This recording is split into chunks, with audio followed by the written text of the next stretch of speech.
तो आज के वीडियो की शुरुआत इस क्वेश्चन से करते हैं। इस तरह के क्वेश्चन काफ़ी टिपिकल होते हैं और हर एग्जाम में ही पूछे जाते हैं कि निम्नलिखित में से कौन अंतरिम सरकार का सदस्य नहीं था? जवाहरलाल नेहरू, बलदेव सिंह, अली जहर और BR अम्बेडकर। इसका आंसर क्या हो जाएगा? एक मैंने आपको डेमो दिखाया है। इसी तरह के 130 क्वेश्चंस का आज हम प्रैक्टिस करने वाले हैं इस वीडियो में। वीडियो थोड़ा सा लंबा होगा और मॉडर्न हिस्ट्री के रिवीजन सीरीज़ का आखिरी वीडियो है ये।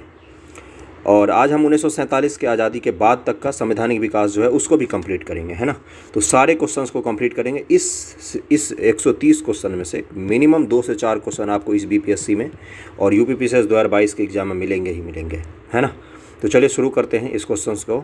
तो आज कहाँ से करने वाले थे? अंतरिम सरकार का गठन से शुरू करने वाले थे हम लोग 1946।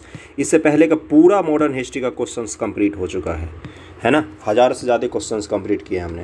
पहला क्वेश्चन है इसका कि 1946 में गठित अंतरिम कैबिनेट की अध्यक्षता किसने की थी? तो इसका जवाहरलाल नेहरू हो जाएगा। यही भारत के पहले प्रधानमंत्री बने थे। 12 अगस्त 1946 को लॉर्ड वेवेल ने कांग्रेस अध्यक्ष जवाहरलाल नेहरू को अंतरिम सरकार के गठन के लिए निमंत्रण दिया।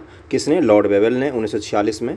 और 24 अगस्त 1946 को पंडित नेहरू के नेतृत्व में भारत की पहली अंतरिम सरकार गठित हुई थी। 24 अगस्त 1946 को सरकार की घोषणा 2 सितंबर 1946 को इसका गठन हुआ, जिससे प्रारंभ में मुस्लिम लीग की भागीदारी नहीं थी। प्रारंभ में वो भागीदार नहीं थे। पंडित नेहरू के नेतृत्व में अंतरिम सरकार का गठन कब हुआ था? तो सितंबर 1946 ईस्वी। 24 अगस्त को नेतृत्व में भारत की पहली अंतरिम राष्ट्रीय सरकार की घोषणा हुई और 2 सितंबर 1946 को इसका गठन हुआ था। गठन पूछा है आपसे। जवाहरलाल नेहरू के अधीन एक अंतरिम सरकार का गठन कब हुआ था? तीसरा क्वेश्चन है। तीसरा क्वेश्चन का क्या आंसर हो जाएगा? सितंबर 1946। बार बार पूछा है ये UPPCS में, BPSC में। 1946 से बनी अंतरिम सरकार में डॉक्टर राजेंद्र प्रसाद के पास कौन सा विभाग था? तो उनके पास कौन सा था? तो इसका आंसर हो जाएगा C हो जाएगा, खाद्य और कृषि विभाग था। और मैं पढ़ देता हूँ इसमें क्या लिखा हुआ है कि खाद्य और कृषि मंत्री थे राजेंद्र प्रसाद, और इस सरकार में रक्षा विभाग बलदेव सिंह के पास था, जबकि विदेश विभाग तथा राष्ट्रमंडल संबंध का विभाग जवाहरलाल नेहरू के पास ही था। अंतरिम सरकार 1946 में रेल मंत्रालय का कार्य कौन देखता था? तो आसफ अली। इसका आंसर C हो जाएगा, आसफ अली। अगला है कि 1946 में भारतीय मुस्लिम लीग को अंतरिम सरकार में सम्मिलित किया गया, तब लियाकत अली खां को जो विभाग सौंपा गया वह कौन सा विभाग था? तो उनको वित्त विभाग सौंपा गया था, फाइनेंस, लियाकत अली खां। अगला क्वेश्चन पे चलते हैं। और कब शामिल हुई? अक्टूबर 1946 में लीग के 5 सदस्य सरकार में शामिल हो गए। सितंबर में सरकार गठित हुई है और अक्टूबर में लीग शामिल हुई है सरकार में। 7वां क्वेश्चन, निम्नलिखित में कौन नेहरू के अंतरिम सरकार 1946 के वित्त मंत्री थे? तो लियाकत अली खान। इसका C आंसर हो जाएगा, लियाकत अली खान, जो पाकिस्तान के प्रधानमंत्री भी बने बाद में। नेहरू लियाकत समझौता भी है, आपने पढ़ा होगा, आज़ादी के बाद हुआ है। कौन अंतरिम सरकार का सदस्य नहीं था? तो अभी हमने किया। इसका क्या आंसर हो जाएगा? इसका आंसर हो जाएगा D, BD अम्बेडकर अंतरिम सरकार के सदस्य नहीं थे। 2 सितंबर 1946 को पंडित नेहरू के नेतृत्व में अंतरिम सरकार की गठन हुई। कैबिनेट मिशन योजना के अंतरिम सरकारी घोषणा 24 अगस्त 1946 को की गई थी और इसमें Jawaharlal Nehru, Sardar Patel, doctor Rajendra Prasad, Asaf Ali, doctor John Mathai, Jagjivan Ram, सरदार बलदेव सिंह, गजनफर अली खां, लियाकत अली खां, अब्दुल रब निस्तार, इब्राहिम इस्माइल, उसके बाद C राजगोपालाचारी, DC एवं H भाभा शामिल थे, है ना। और इसमें विधि मंत्री लीग द्वारा नामित जोगेंद्र नाथ मंडल थे। लीग के 5 सदस्य इसमें कांग्रेसियों शरद चंद्र बोस, साफत अहमद खां और सैयद अली जहीर के स्थान पर शामिल किए गए थे। BD अम्बेडकर इसमें शामिल नहीं थे, BR अम्बेडकर। निम्नलिखित में कौन सितंबर 2, 1946 को गठित अंतरिम सरकार में मंत्री नहीं थे? तो इसका आंसर क्या हो जाएगा? लियाकत अली खां और अबुल कलाम आज़ाद। सितंबर 2, 1946 को पढ़ देता हूँ मैं। और 2 सितंबर को उसमें अबुल कलाम आज़ाद मंत्री नहीं थे, है ना। लियाकत अली खान भी नहीं थे, अक्टूबर में शामिल हुए हैं ये। अगला है कि 1946 के चुनाव के पश्चात मुस्लिम लीग ने किस प्रांत में अपनी सरकार बनाई थी? तो बंगाल प्रांत में अपनी सरकार बनाई थी। इसका आंसर A हो जाएगा। 1946 के चुनाव की बात कर रहा है, 1946 का चुनाव। 1937 का चुनाव कल हम कर चुके हैं। प्रीवियस वीडियो हिस्ट्री का जरूर जाके देखना और साइंस और ज्योग्राफी का भी प्रीवियस वीडियो जरूर जाके देखना, वो बहुत ही इंपॉर्टेंट होगा आपके आने वाले एग्जाम के लिए। 11वां क्वेश्चन है, निम्नलिखित में कौन सी तिथि मुस्लिम लीग ने सीधी कार्रवाई दिवस हेतु सुनिश्चित की थी? तो इसका क्या आंसर हो जाएगा? D, 16 अगस्त 1946 को सीधी कार्रवाई मनाया था। पूरे देश में दंगा फैल गया था, सीधी कार्रवाई दिवस मनाया था। वायसराय का अंतरिम सरकार के फैसले को नामंजूर करते हुए मुस्लिम लीग ने स्वतंत्र और प्रभु संपन्न पाकिस्तान राज्य की स्थापना की मांग की थी और उसके बाद सीधी कार्रवाई मनाया था। नोआखली दंगों का प्रमुख केंद्र था। भारत का विभाजन और स्वतंत्रता बहुत ही इंपॉर्टेंट टॉपिक, इससे हर साल क्वेश्चन पूछे जाते हैं। अगला पहला क्वेश्चन है इससे कि जब भारत को स्वतंत्रता प्राप्त हुई तो यूके में निम्न में से किस एक पार्टी की सत्ता थी? वहाँ पर किस पार्टी की सत्ता थी? तो इसका आंसर हो जाएगा बी, लेबर पार्टी। ओके। और क्लीमेंट आर एटली वहाँ के प्रधानमंत्री थे।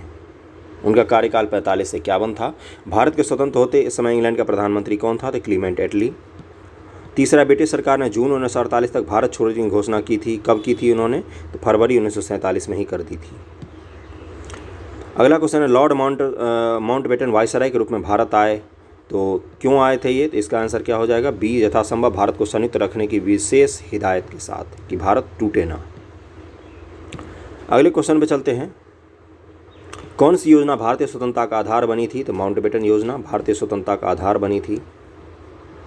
अगला क्वेश्चन है, माउंटबेटन योजना आधार बनी किसका? तो देश के विभाजन का भी होगा और सत्ता हस्तांतरण का भी होगा।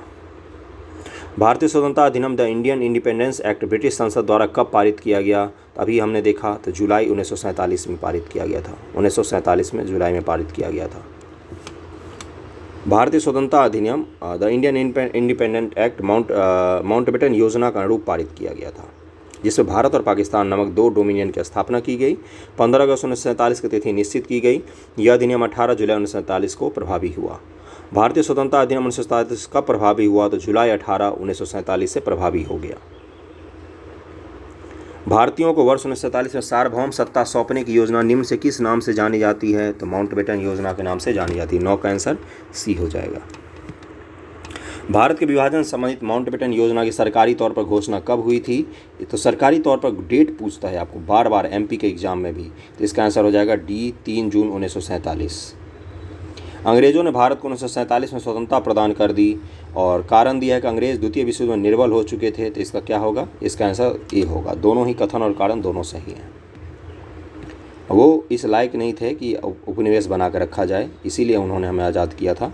कथन है कि स्वतंत्र भारत में ब्रिटेन की प्रभुता बनी रही।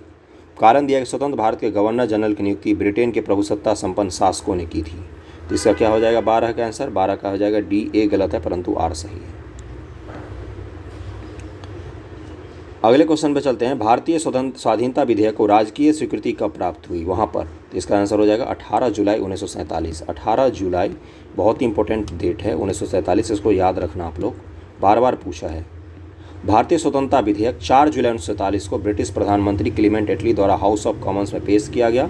15 जुलाई 1947 को हाउस ऑफ कॉमन्स द्वारा और इसके अगले दिन हाउस ऑफ लॉर्ड्स द्वारा इस विधेयक को पारित कर दिया गया और इसके पश्चात इस विधेयक को राजकीय स्वीकृति 18 जुलाई 1947 को प्राप्त हुई थी। तो इसका आंसर 18 जुलाई 1947 हो जाएगा। भारत के विभाजन का बाल्कन प्लान उपज था किसके का? तो माउंटबेटन का था बाल्कन प्लान, कि भारत छोटे छोटे टुकड़ों में बट जाए।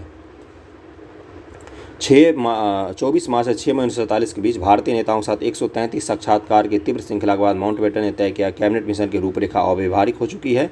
तब उन्होंने वैकल्पिक योजना बनाई जिसे बाल्कन प्लान का गुप्त नाम दिया गया था।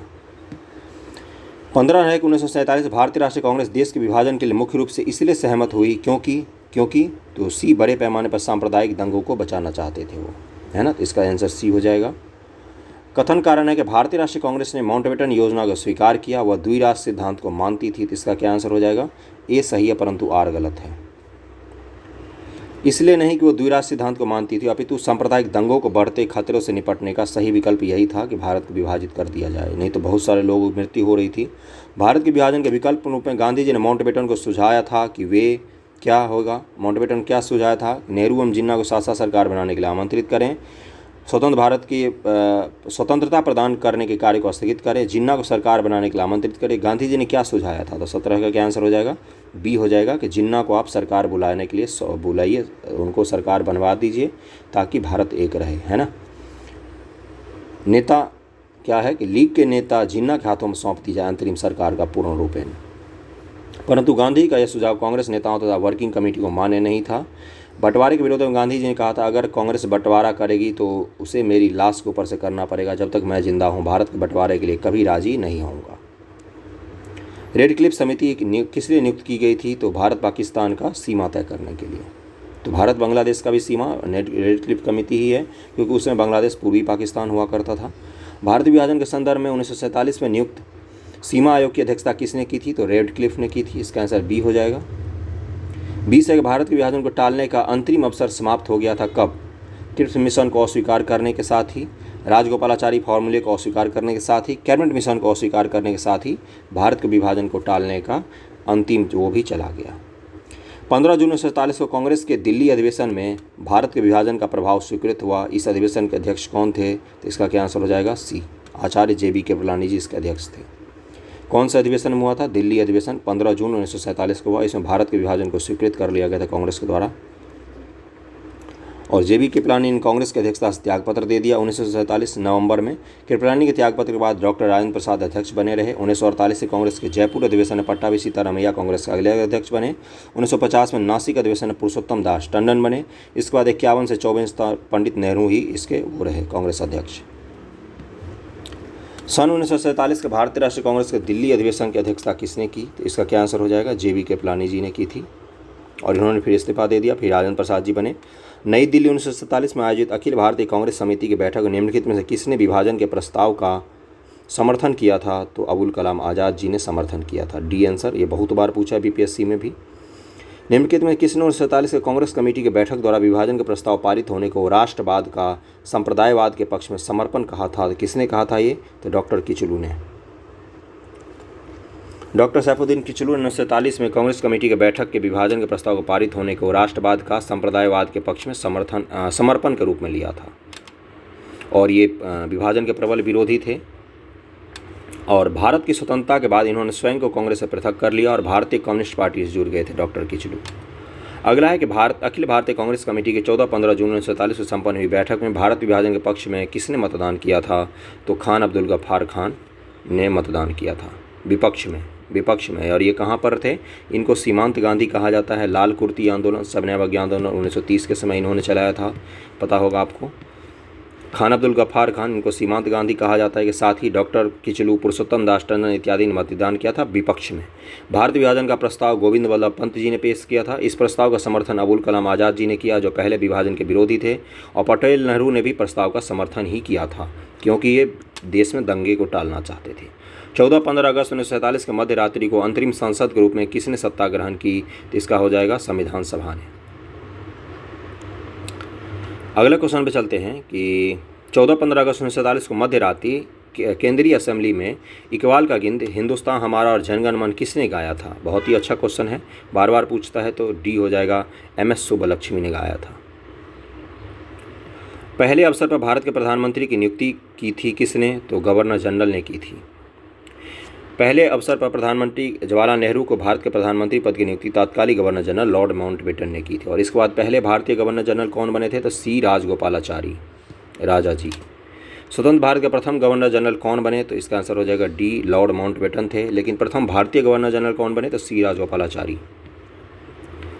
अगला है निम्नलिखित में कौन स्वतंत्र भारत का प्रथम गवर्नर जनरल था? तो इसका A आंसर हो जाएगा, 30 का A हो जाएगा, लॉर्ड माउंटबेटन। 31 है स्वतंत्र भारत का अंतरिम गवर्नर जनरल कौन था? 31 का क्या आंसर हो जाएगा?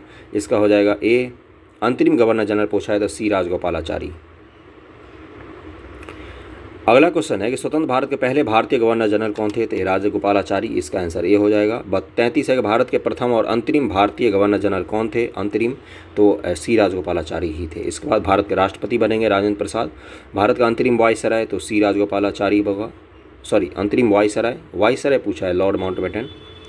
भारत का अंतरिम ब्रिटिश वायसराय लॉर्ड माउंटबेटन थे। उन्होंने 24 मार्च 1947 को कार्यभार संभाला। 3 जून 1947 को भारत विभाजन की योजना प्रस्तुत की गई थी। स्वतंत्र भारत के प्रथम विधि मंत्री कौन थे? तो इसका क्या आंसर हो जाएगा? BR अम्बेडकर थे। गांधी जी के कहने पर इनको विधि मंत्री और प्रारूप समिति का सदस्य भी, प्रारूप समिति का अध्यक्ष बनाया गया था। NCERT पढ़ना, उसमें ये फैक्ट लिखा हुआ है। अगला है कि बिल्कुल प्रारंभ से भारत के राष्ट्रपति के पद पर आसीन व्यक्तियों को निम्नलिखित में से कौन सा एक सही क्रम है? भारत के राष्ट्रपति पद की बात कर रहा है, तो इसका क्या आंसर हो जाएगा? सबसे पहले राजेंद्र प्रसाद, फिर S राधाकृष्णन, फिर जाकिर हुसैन, फिर VV गिरी। और पढ़ देता हूँ मैं। सबसे पहले राजेंद्र प्रसाद 50 से 62 तक रहे थे। फिर S राधाकृष्णन दूसरे 62 से 67 तक रहे। जाकिर हुसैन तीसरे 67 से 69 तक, और VV गिरी 69 से 74 तक राष्ट्रपति रहे थे। लॉर्ड माउंटबेटन की अध्यक्षता में बनी विभाजन परिषद ने भारतीय राष्ट्रीय कांग्रेस का प्रतिनिधित्व किया था। किसने किया था? लॉर्ड माउंटबेटन की अध्यक्षता में बनी विभाजन परिषद में। तो किसने कांग्रेस का नेतृत्व किया था? तो इसका आंसर हो जाएगा B, 2 और 3, सरदार पटेल और जवाहरलाल नेहरू जी ने किया था। माउंटबेटन योजना जून 1947 से निम्नलिखित में से किन प्रांतों में लोक निर्णयार्थ संस्तुति की गई थी? लोक निर्णयार्थ संस्तुति की गई थी। तो इसका क्या आंसर हो जाएगा? डी, उपयुक्त सभी में, सिंध, बलूचिस्तान, उत्तर पश्चिम सीमांत प्रांत में। ओके, अगला है कि भारत के विभाजन के समय भारतीय राष्ट्रीय कांग्रेस के अध्यक्ष कौन थे? तो इसका आंसर हो जाएगा बी, JB कृपलानी जी थे, आचार्य JB कृपलानी। ये 23 नवंबर 1946 के मेरठ अधिवेशन में अध्यक्ष बने थे और नवंबर 1947 तक अध्यक्ष रहे। इनके इस्तीफा देने के उपरांत राजेंद्र प्रसाद अध्यक्ष बनाए गए। 40 है कि 15 अगस्त 1947 को निम्नलिखित में कौन भारतीय राष्ट्रीय कांग्रेस का अध्यक्ष था? तो इसका आंसर सी हो जाएगा, JB कृपलानी जी अध्यक्ष थे। भारतीय राष्ट्रीय कांग्रेस 1946 में मेरठ में आयोजित अधिवेशन की अध्यक्षता किसने की थी? तो JB कृपलानी जी ने ही की थी। अंग्रेजों द्वारा भारतीयों को 1947 में सत्ता हस्तांतरित किए जाने के समय कांग्रेस अध्यक्ष, तो डी हो जाएगा, JB कृपलानी जी। 1947 में स्वतंत्रता दिवस के समारोह में निम्नलिखित में कौन सा नेता कहीं भी सम्मिलित नहीं हुआ? तो महात्मा गांधी उस समय दंगों को शांत करने में लगे हुए थे, नोआखली जैसे जगहों पर टहल रहे थे। 44 है, संविधान को 26 जनवरी के दिन लागू करने का निर्णय इसलिए लिया गया क्योंकि कांग्रेस ने स्थिति को स्वतंत्रता दिवस के रूप में मनाने का 1930 का पूर्व याद होगा, 1929 का कराची अधिवेशन, लाहौर अधिवेशन 1929 का, और उसके बाद 1930 के 26 जनवरी को कांग्रेस ने पहली बार देश का झंडा फहराकर पूर्ण स्वतंत्रता दिवस के रूप में घोषणा की थी। तो उसका आंसर सी हो जाएगा। ओके, अगला है कि भारतीय राष्ट्रवाद ब्रिटिश राज का शिशु था, यह कथन किसका है? भारतीय राष्ट्रवाद ब्रिटिश राज का शिशु है, तो इसका किसका था? आर कोपलैंड का था। भारतीय राष्ट्रवाद तो अंग्रेजी राज की ही संतति है, परंतु कोपलैंड महोदय यह कहना भूल गए कि भारतीय राष्ट्रवाद एक अनैच्छिक संतति है जिसे इन्होंने जन्म के समय दूध पिलाने से इनकार कर दिया, उसका गला घोट दिया था। ओके, निम्नलिखित में किसने कहा कि ब्रिटिश शासन की सबसे अधिक महत्वपूर्ण उपलब्धि भारत का एकीकरण था? तो ये किसने कहा था? तो KM पन्नीकर जी ने कहा था ये। ओके, अगला क्वेश्चन है कि भारतीय स्वतंत्रता के समय अंग्रेजी महाराजा कौन था? तो अंग्रेजी महाराजा था जॉर्ज सस्टम। ये क्वेश्चन JPSC में पूछा है, झारखंड PCS में। भारत का संवैधानिक विकास VVI टॉपिक है, ये आपको पॉलिटी और हिस्ट्री दोनों में काम आएगा। रेगुलेटिंग एक्ट कब पारित किया गया था? तो 1773 में पारित किया गया था, आपको पता है। इसके द्वारा पहली बार वॉरेन हेस्टिंग्स को बंगाल का गवर्नर जनरल घोषित किया था, बम्बई या मद्रास प्रांत को उसके अंदर ला दिया गया था, और फिर कलकत्ता में सुप्रीम कोर्ट की भी स्थापना हुई थी। पहला क्वेश्चन था। दूसरा है, किस साल रेगुलेटिंग एक्ट पारित किया गया? इसका आंसर सी हो जाएगा, 1773 ईस्वी।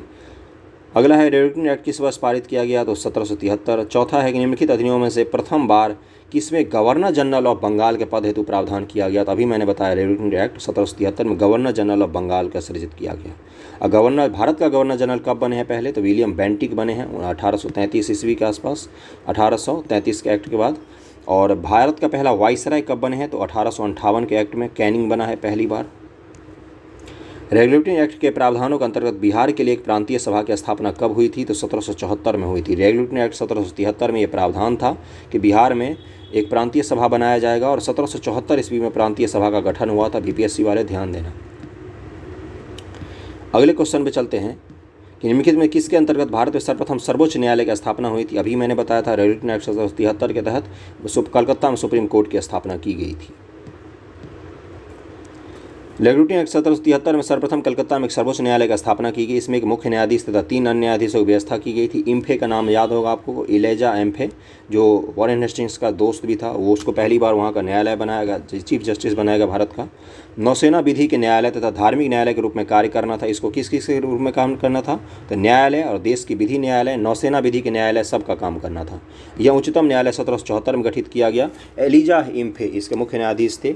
चैम्बर्स, लिमेस्टर और हाइड अन्य न्यायाधीश नियुक्त हुए थे। तो एलिजा इम्फे पहले CGI था। कलकत्ता में सुप्रीम कोर्ट भारतवर्ष में प्रथम बार किस अधिनियम के द्वारा बनाया गया? तो 1700, इनमें से कोई नहीं होगा, क्योंकि 1773 के अधिनियम द्वारा 1774 में उसका गठन हुआ है। ईस्ट इंडिया कंपनी द्वारा स्थापित उच्चतम न्यायालय के प्रथम मुख्य न्यायाधीश कौन थे? तो एलिजा इम्फे थे। भारत के गवर्नर जनरल को किस एक्ट के द्वारा अपनी समिति के निर्णय को अस्वीकार करने का अधिकार मिल गया था? अपनी समिति के निर्णय को अस्वीकार करने का निर्णय कौन सा एक्ट होगा? तो इसका आंसर हो जाएगा सी हो जाएगा, 1786। आपको पता होगा, जब कर्नवालिस भारत आने वाला था तो उससे पहले 1786 का एक्ट स्पेशली उसके लिए पारित किया गया था, कर्नवालिस के लिए। और उसको सेनापति का भी मुख्य शक्तियाँ दे दी गई थी। सेनापति का भी, भारत का गवर्नर जनरल और मुख्य सेनापति दोनों की शक्तियाँ मिल गई थी, और अपने परिषद के निर्णय को ख़त्म करने का भी, ना मानने का भी उसको शक्ति दे दिया गया था कर्नवालिस को।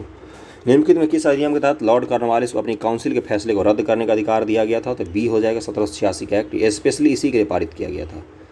10 का बी हो जाएगा। 11 एक 1793 के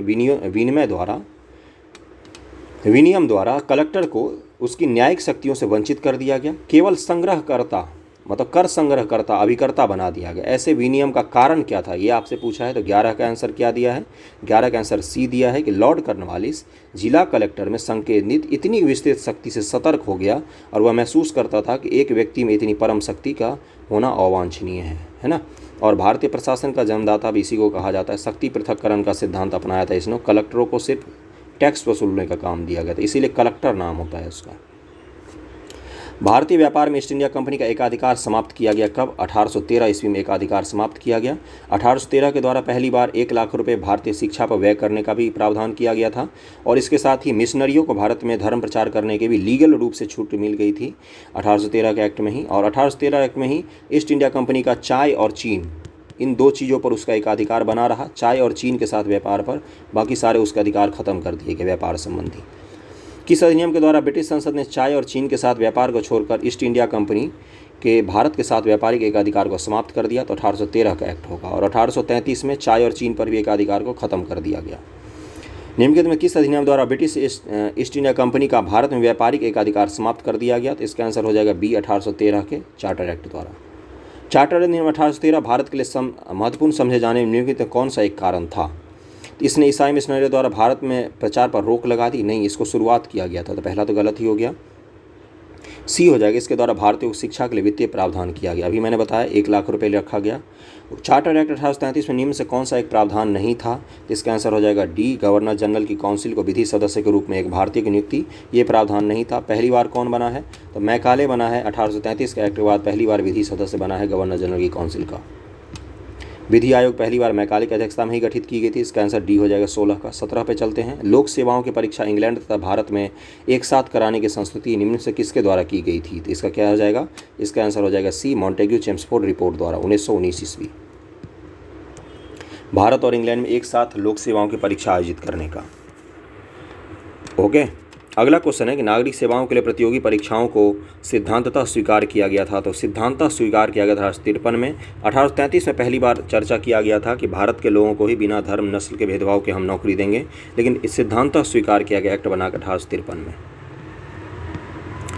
निम्नलिखित में किस कानून ने पहली बार भारत में क्रियाशील विधान परिषद का सृजन किया? क्रियाशील विधान परिषद, ऐसा विधान परिषद जो कार्य करे। तो इसका आंसर हो जाएगा 1853 के एक्ट के तहत पहली बार किया गया था गठित।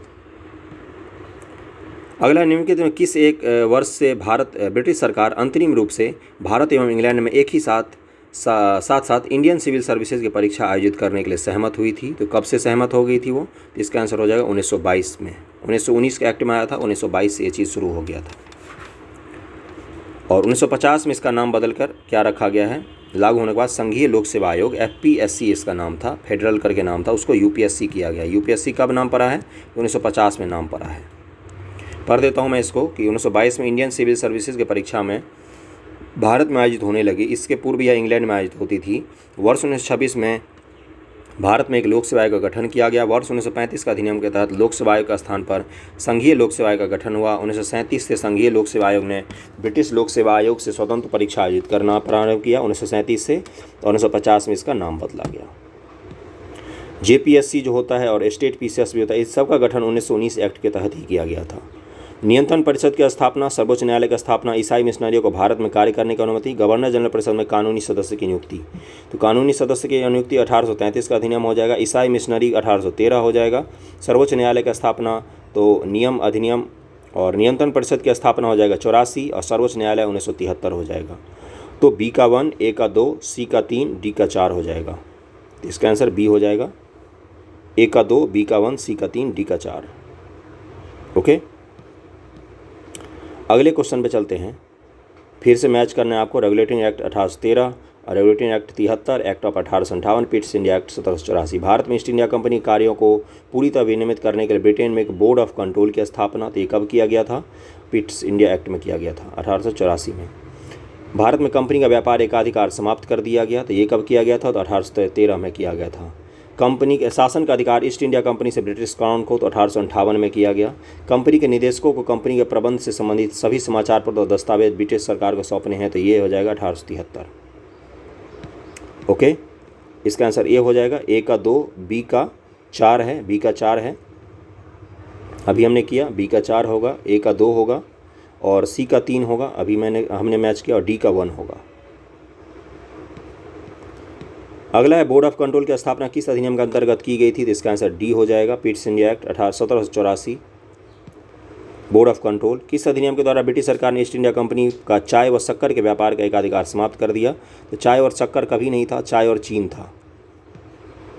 ब्रिटिश ईस्ट इंडिया कंपनी ने चाय के व्यापारिक एकाधिकार को खो दिया कब, तो 1833 के एक्ट के तहत। 1813 में तो बना कर रखा गया था चाय और चीन पर, 1833 में वो भी छीन लिया गया। भारत का शासन ईस्ट इंडिया कंपनी से क्राउन को हस्तांतरित किया गया, कब किया गया, 1858 के एक्ट के तहत। भारत परिषद अधिनियम कहा जाता है उसको। अगला क्वेश्चन पे चलते हैं कि चार्टर्ड एक्ट 1853 के द्वारा ईस्ट इंडिया कंपनी के भारतीय व्यापार के एकाधिकार को उत्साहित कर दिया गया, तो 1853 होगा क्या। और दूसरा है कि गवर्नमेंट ऑफ इंडिया एक्ट 1858 के अंतर्गत ब्रिटिश संसद ने ईस्ट इंडिया कंपनी को पूर्णतः समाप्त कर भारत में सीधा शासन करने का उत्तरदायित्व ग्रहण किया, तो इसका आंसर क्या हो जाएगा, केवल 2 सही है। पहला क्या हो जाएगा, 1833 में ख़त्म कर दिया गया था पूर्ण रूपेण। 1853 में एकाधिकार खत्म किया गया था, 1833 में पूर्ण रूपेण खत्म कर दिया गया। निम्नलिखित किस एक्ट के द्वारा भारत के गवर्नर जनरल को अध्यादेश जारी करने की शक्ति प्रदान की गई। बहुत बार पूछा है, अध्यादेश जारी कर सकता था 1861 के अधिनियम के तहत पहली बार। अगला क्वेश्चन है कि ब्रिटिश ईस्ट इंडिया निम्नलिखित में किस एक अधिनियम ने सामूहिक कार्यचलन के स्थान पर विभाग या विभागीय पद्धति, अभी जो मंत्रालय देखते हो ना, गृह मंत्रालय अलग, रक्षा मंत्रालय अलग, वित्त मंत्रालय अलग, ये किस समय शुरू किया गया था, ये भी इंडियन काउंसिल एक्ट 1861 में ही शुरू किया गया था। इसको क्या कहा जाता है, पोर्टफोलियो प्रणाली भी कहा जाता है। पोर्टफोलियो प्रणाली है ना, हर काम अलग अलग आदमी करेगा, नहीं तो पहले क्या होता था, गवर्नर जनरल ही सारा काम करता था। तो इसका आंसर 1861 हो जाएगा ए। 30 निम्नलिखित में किस अधिनियम के अंतर्गत भारतीय विधान परिषद को बजट पर बहस करने की शक्ति प्राप्त हो गई, तो पहली बार 1892 के तहत बजट पर बहस करने की शक्ति प्राप्त हुई थी। बजट पर उनके विचार प्रकट करने का अधिकार दिया गया, यद्यपि इस विषय पर कोई प्रस्ताव रखने या सदन में मत विभाजन करने का उन्हें कोई अधिकार नहीं था। सार्वजनिक हित के मामलों में 6 दिन की सूचना देकर प्रश्न पूछने का भी अधिकार दिया गया 1892 में। निम्नलिखित किस अधिनियम के तहत अंग्रेजों ने भारत में सर्वप्रथम परोक्ष निर्वाचन प्रणाली की शुरुआत की, तो 1892 में परोक्ष निर्वाचन प्रणाली की शुरुआत की थी। अप्रत्यक्ष निर्वाचन। 32 है कि भारत में मीडिया को नियंत्रित करने के एक्ट कब कब पारित किया गया, तो 1835 में, 1867 में, 1878 में, 1908 में पारित किया गया। पूरा प्रेस से संबंधित अगर आपको क्वेश्चंस करने हो और देखना हो तो प्रेस पर पूरा मैंने लेक्चर लिया हुआ BL ग्रोवर की बुक से, उसको आप जाके देख सकते हैं। 1835 में सर्वप्रथम प्रेस एक्ट का ऐलान किया गया था। प्रेस और पुस्तकों का पंजीकरण अधिनियम 1867 पारित किया गया। गवर्नर जनरल लॉर्ड लिटन ने 1878 में वर्नाकुलर प्रेस एक्ट जारी किया और एक्ट लॉर्ड मिंटो ने 1908 में एक्ट पारित किया था, है ना। ये सारे हैं। बॉम्बे, मद्रास, कलकत्ता में उच्च न्यायालय की स्थापना कब की गई, 1861 में की गई है और सबसे पहली बार कलकत्ता में 1774 ईस्वी में की गई थी। भारत और ब्रिटेन के सभी संवैधानिक प्रयोगों में से सबसे कम समय तक कौन सा चला था, तो 1909 का एक्ट जो है उसके बाद 1919 का 10 साल बाद ही आ गया था, तो इसका आंसर क्या हो जाएगा, सी। अगला है ब्रिटिश भारत में सांप्रदायिक प्रतिनिधित्व की व्यवस्था निम्नलिखित में किस अधिनियम के द्वारा की गई थी, तो सांप्रदायिक प्रतिनिधित्व पहली बार मार्ले मिंटो सुधार 1909 के तहत मुस्लिमों को पृथक निर्वाचन प्रणाली दिया गया था। 1919 में सिख और आंग्ल भारतीयों को भी दे दिया गया। 1935 में दलितों को भी दे दिया गया, महिलाओं को भी। 35 का सी आंसर हो जाएगा, 35 का बी आंसर हो जाएगा, 1909। निम्न से किस अधिनियम ने भारत में पृथक निर्वाचक मंडल का आरंभ किया, तो भारत परिषद अधिनियम 1909। 20 अगस्त 1917 के सुधारों की घोषणा को किस नाम से जाना जाता है, तो मॉन्टेग्यू घोषणा के नाम से जाना जाता है। ये एक्ट लागू हुआ है 1919 एक्ट 1919 भारत में आया है। 20 अगस्त 1917 के सुधारों की घोषणा तात्कालिक भारत सचिव एडविन मॉन्टेग्यू के नाम पर मॉन्टेग्यू घोषणा के नाम से जाना जाता है। यही फिर बाद में 1919 एक्ट के तहत भारत में आया, 1919 का भारत शासन अधिनियम। द्वैध शासन का जनक किसको माना जाता है, बीपीएससी में बहुत बार पूछा है, तो सर लियोनिन कॉर्टिस को। भारत सरकार अधिनियम 1919 का आधार बने थे ये, है ना। और द्वैध शासन कहाँ पर लागू किया गया था, 1919 के तहत, 1919 के तहत प्रांतों में लागू किया गया था द्वैध शासन। मॉन्टेग्यू चेम्सफोर्ड की रिपोर्ट भारत सरकार अधिनियम 1919 का आधार बनी थी। अगला क्वेश्चन पे चलते हैं 40 नंबर कि 1919 में जब मॉन्टेग्यू चेम्सफोर्ड अधिनियम पारित हुआ तब इंग्लैंड का प्रधानमंत्री कौन था। बहुत ही अच्छा क्वेश्चन पूछा है बीपीएससी ने, तो इसका हो जाएगा लॉयड जॉर्ज। लॉयड जॉर्ज थे प्रधानमंत्री इंग्लैंड के, इसको याद रखना, ये रेयर क्वेश्चन में आता है।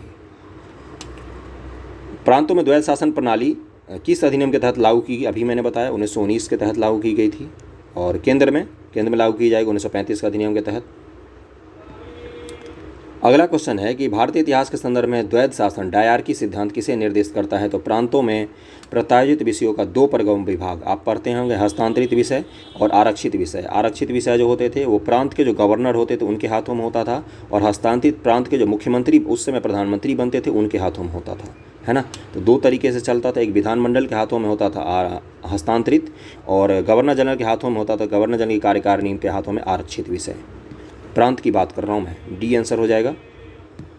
43 है कि मॉन्टेग्यू चेम्सफोर्ड सुधार प्रस्ताव किससे संबंधित है? तो इसका आंसर हो जाएगा संवैधानिक सुधारों से संबंधित है। भारत सरकार अधिनियम 1919 निम्नलिखित में किसको स्पष्ट रूप से परिभाषित करता है? केंद्रीय और प्रांतीय सरकारों के अधिकार को प्रस्तावित करता है, पहली बार इसी में आया था। द्वैध शासन प्रणाली लागू की गई तो 1919 में पहली बार लागू की गई प्रांतों में याद रखना, बार बार मैं कह रहा हूँ, प्रांतों में लागू की गई थी एक्ट। निम्न से भारत सरकार अधिनियम 1919 के बारे में असत्य क्या है कथन को चिन्हित करना है आपको। यह अधिनियम मार्ले मिंटो सुधार अधिनियम के नाम से भी जाना जाता है। तो 1919 के एक्ट को चेम्सफोर्ड सुधार कहा जाता है, इसका आंसर यही गलत है, बाकी तीनों ही सही हैं। कथन कारण दिया है कि भारत सरकार अधिनियम 1919 के प्रवर्तन के साथ शासन का ढांचा और उसकी विशेषता एकात्मक और केंद्रीकृत ही रही। कारण दिया है कि सत्ता का एक बड़ा भाग प्रांतों को प्रत्यायोजित किया गया। तो कथन और कारण देखते हैं क्या दिया है 47 का आंसर, डी दिया है। ये तो गलत है परंतु आर सही है। जब सत्ता प्रांतों को दे दिया गया तब केंद्रीकृत कैसे रह जाएगी? यहाँ पर यही तो लिखा हुआ, एकात्मक नहीं रह गया ना, क्योंकि प्रांतों को दिया गया। आर अगर सही होगा तो ये गलत तो होगा ही। अगले क्वेश्चन पे चलते हैं। 49 नंबर, द्विशासन का अर्थ प्रशासन के विषयों को दो वर्गों में विभाजन था, और कारण दिया गया प्रांतों में उत्तरदायी शासन के बोध का प्रवर्तन कराने का प्रयत्न किया गया था। इसका क्या हो जाएगा 48 का? ए हो जाएगा। कथन और कारण दोनों सही है। उत्तरदायी शासन की पहली बार बात ही हुई है 1919 ईस्वी में, इसको भी याद रखना आप लोग, कितनी बार यही पूछ लेता है उत्तरदायी सरकार की स्थापना पहली बार कब की गई? 1919 में।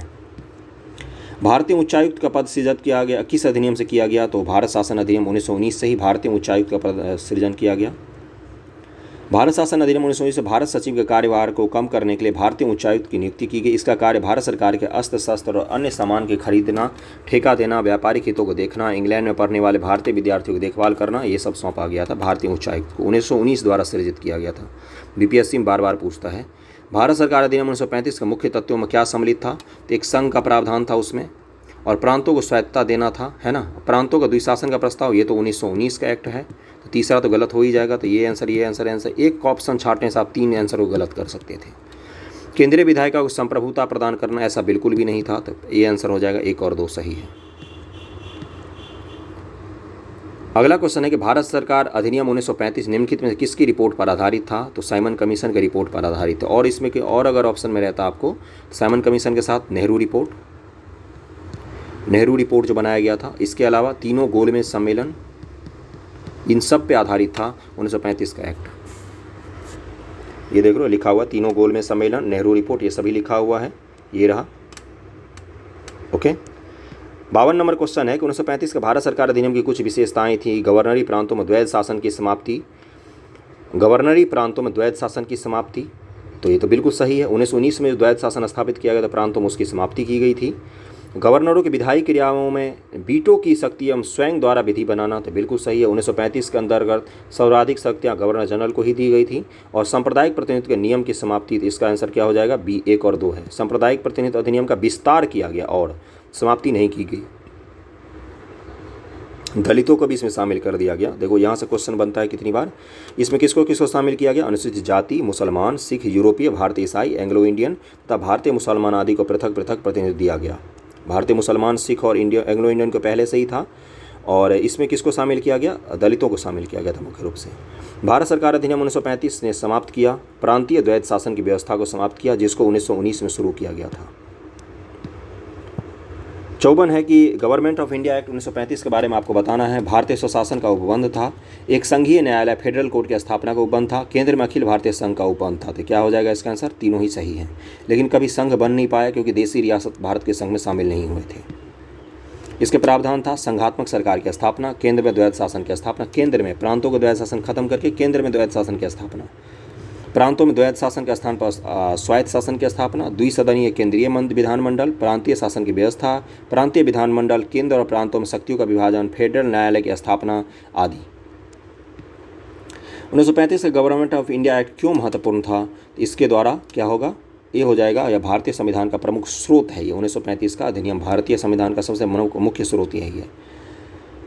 1935 का भारत सरकार अधिनियम के निम्नलिखित में कौन सा एक वैशिष्ट युक्त नहीं है? इसका क्या आंसर हो जाएगा? तो 56 का आंसर हो जाएगा ए, केंद्र में एक साथ राज्यों में द्वैध शासन, है ना। केंद्र में साथ ही साथ राज्यों में द्वैध शासन, राज्यों में द्वैध शासन खत्म कर दिया गया था, तो युक्त नहीं है ये पूछा है आपसे। बाकी तीनों 1935 शासन के अंग थे। 1935 का अधिनियम के प्रांतीय स्वायत्तता, एक अखिल भारतीय संघ, द्विसदनीय विधानमंडल, राज्यों में द्वैध शासन की समाप्ति की गई थी।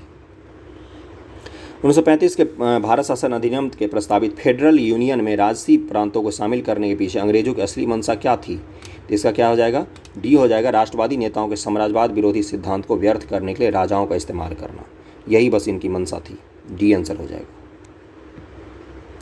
रियासतों को जो बना के ये संघ बनाना चाहते थे उसके लिए डी ही होगा, कारण इसका यही था। निम्नलिखित में किसने 1935 का अधिनियम के बारे में कहा था कि एक कार जिसमें ब्रेक तो है पर इंजन नहीं है? तो इसका क्या आंसर हो जाएगा? ये जवाहरलाल नेहरू जी ने कहा था। ये कथन याद रखना, ये बीपीएससी में भी, यूपीपीसीएस में भी खूब पूछता है। 1935 का अधिनियम के बारे में जवाहरलाल नेहरू ने कहा था, एक कार जिसमें ब्रेक तो है पर इंजन नहीं है। वर्ष 1947 से 1964 तक भारत के प्रधानमंत्री रहे। ये पंचशील, प्रेरणा और गुटनिरपेक्षता में विश्वास रखने वाले थे। बाकी तो पता ही है आपको पंडित नेहरू के बारे में। किस अधिनियम के बारे में जवाहरलाल नेहरू ने कहा था कि हमें एक ऐसी कार दी गई जिसमें ब्रेक तो है किंतु इंजन नहीं? तो इसका आंसर हो जाएगा डी, 1935 का अधिनियम। 66वीं बीपीएससी प्री 2020 में पूछा है, ये पिछले साल का क्वेश्चन है। निम्नलिखित में किस अधिनियम द्वारा संवैधानिक निरंकुशता का सिद्धांत का प्रवृत्त किया गया था? संवैधानिक निरंकुशता की बात कर रहा है। इस 60 का क्या आंसर हो जाएगा? सी, 1935 का भारत शासन अधिनियम को संवैधानिक निरंकुशता भी कहा जाता है। भारतीय राष्ट्रीय कांग्रेस ने अपने किस अधिवेशन में भारत सरकार अधिनियम 1935 को अस्वीकार कर दिया था? वीवीआई क्वेश्चन है ये, वीवीआई क्वेश्चन है। किस अधिनियम में अस्वीकार कर दिया था? तो इसका क्या आंसर हो जाएगा? इसका आंसर हो जाएगा बी, लखनऊ अधिवेशन 1936 का लखनऊ अधिवेशन में इसको अस्वीकार कर दिया था कांग्रेस ने, और इसकी अध्यक्षता पंडित नेहरू ने किया था। केंद्रीय विधानमंडल का निम्नलिखित में से कौन सा निर्वाचन भारत शासन अधिनियम 1919 के तहत हुआ? तो इसका क्या आंसर हो जाएगा? और इसका आंसर हो जाएगा सी, ए और सी। 1926 वाला निर्वाचन और 1945 वाला निर्वाचन दोनों 1919 का अधिनियम के तहत हुआ है ना। अच्छा क्वेश्चन है ये, बहुत ही अच्छा क्वेश्चन है।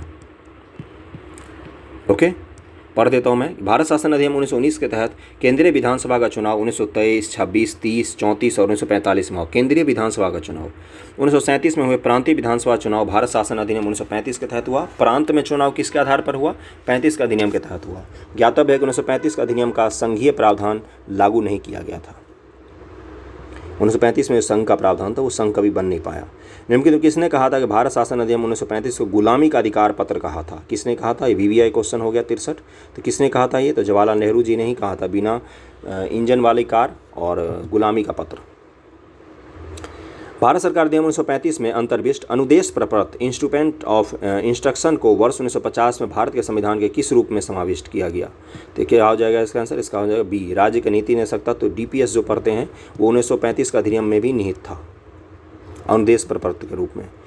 भारत सरकार अधिनियम 1935 के अंतर्विष्ट अनुदेश प्रपत्र इंस्ट्रूमेंट ऑफ इंस्ट्रक्शंस को वर्ष 1950 से भारत के संविधान में राज्य की नीति निदेशक तत्व के रूप में समाविष्ट किया गया।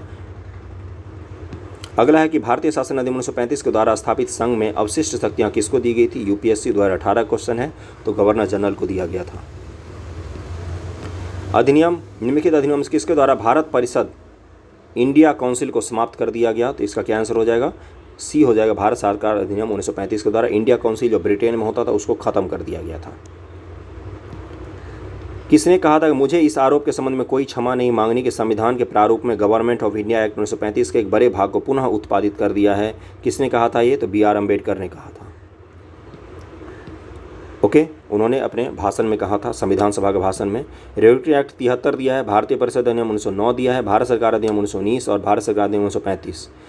प्रदेशों की स्वायत्तता के लिए प्रावधान, द्वैध शासन का प्रारंभ, सांप्रदायिक निर्वाचन मंडल का प्रारंभ और सुप्रीम कोर्ट की स्थापना। तो सुप्रीम कोर्ट की स्थापना 73 हो जाएगा। 1909 के तहत क्या किया गया था, सांप्रदायिक का बी का 3 हो जाएगा। और भारत सरकार अधिनियम 1919 है, प्रदेशों की स्वायत्ता 1935 दिया है। इसके लिए कौन सा बच गया, तो द्वैध शासन का प्रारंभ। तो 1921 में 1919 से पहली बार द्वैध शासन प्रांतों में लागू की गई थी। तो इसका आंसर हो जाएगा, इसका आंसर हो जाएगा बी 1 का 4, यानी कि 1 का 4 हो जाएगा। रेगुलेटरी एक्ट का सुप्रीम कोर्ट हो जाएगा। उसके बाद से बी का 3 भारतीय परिषद अधिनियम 1909 प्रांत सांप्रदायिक निर्वाचन। सी का 2 भारत सरकार अधिनियम 1919 के तहत द्वैध शासन प्रारंभ किया गया था प्रांतों में। और डी का 1 हो जाएगा, भारत सरकार अधिनियम 1935 के तहत प्रदेशों की स्वायत्ता दी गई थी, है ना। मैच कर लिया था हमने पहले ही इसको। और आखिरी क्वेश्चन है मॉडर्न हिस्ट्री का रिवीजन सीरीज़ का। और आपको सीरीज़ कैसा लगा इसको ज़रूर बताना, लाइक करना, वीडियो को कमेंट करके बताना कहीं पर कुछ गलत हुआ हो तो। आखिरी क्वेश्चन करते हैं हम मॉडर्न हिस्ट्री का रिवीजन सीरीज़ का। विविध है लेकिन अच्छा रिस्पांस नहीं कर रहे हैं आप लोग, इसलिए मैं इसको नहीं करवाऊंगा। इसमें 200 क्वेश्चन है विविध में, बेहतरीन क्वेश्चन है, खैर छोड़ो। तो ब्रिटिश सरकार शासनकाल में संविधान के विकास में कौन सा कानून ऐतिहासिक नहीं था, तो protection of civil rights act 1935 इसको ऐतिहासिक नहीं माना जाता है। भारत में ब्रिटिश शासन के दौरान ब्रिटिश सरकार के द्वारा regulatory act 33 government of India act 1919 पारित किया गया, जो कि protection of civil rights act 1955 भारतीय संसद द्वारा पारित किया गया था। 1955 लिखा हुआ, मैंने 35 बोल दिया था गलती से, 55 लिखा हुआ है। Protection of civil rights act 1955 है। ये किसके लिए है, ये दलितों के लिए बनाया गया था। उस समय कानून बनाया गया था लोगों के लिए, जो जात पात को कम करने के लिए बनाया गया था। Protection of civil rights act 1955। तो ये सीरीज़ ख़त्म हो गया हमारा आज। Okay, thank you so much.